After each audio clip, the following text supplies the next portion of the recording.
Okay mga kaibigan, meron akong gusto i-share sa inyo na Kalesa style rim set, no? Pang Raider 150, Suzuki Smash, Honda XRM and Honda Wave. Pwede ito sa likod, isa lang naman ang sukat ng rayos nun, Kalesa style. Ngayon meron akong papakita sa inyo na pang Raider 150, naka-Kalesa style panlikod. Tara, tignan natin mga kaibigan. Ito na nga mga kaibigan, no, yung sinasabi ko na Kalesa style na rim set, no. Ito mga kaibigan, by 17 to. Depende sa inyo kung ano gusto nyo ikabit na rim. Kung gusto nyo alloy, yan. Pang hub dito, pang Raider 150. Yan mga kaibigan, no. Ayun mga setup niya na pang Raider 150. Pwede ito sa Honda XRM, Honda Wave, Suzuki Smash. Yan. Ito pang Raider 150 to. By 17 po yung rim. Tapos ang rayos niya 145. Ang size niya 10G.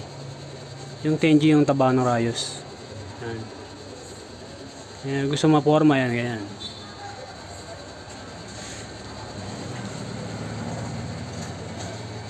Honda Wave XRM, Suzuki Smash,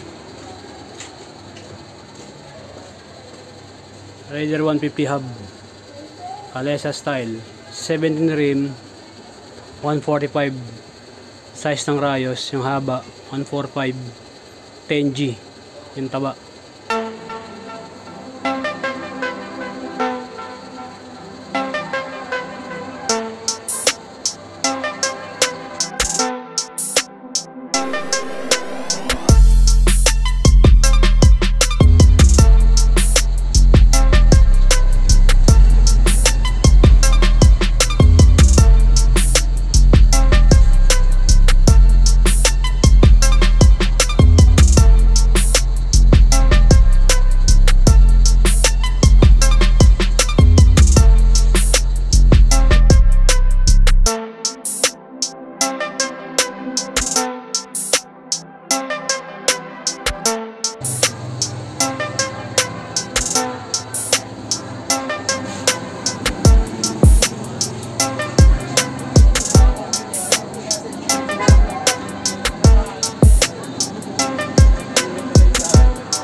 Yun lang po mga kaibigan, no? Sharing is caring, Turling Moto.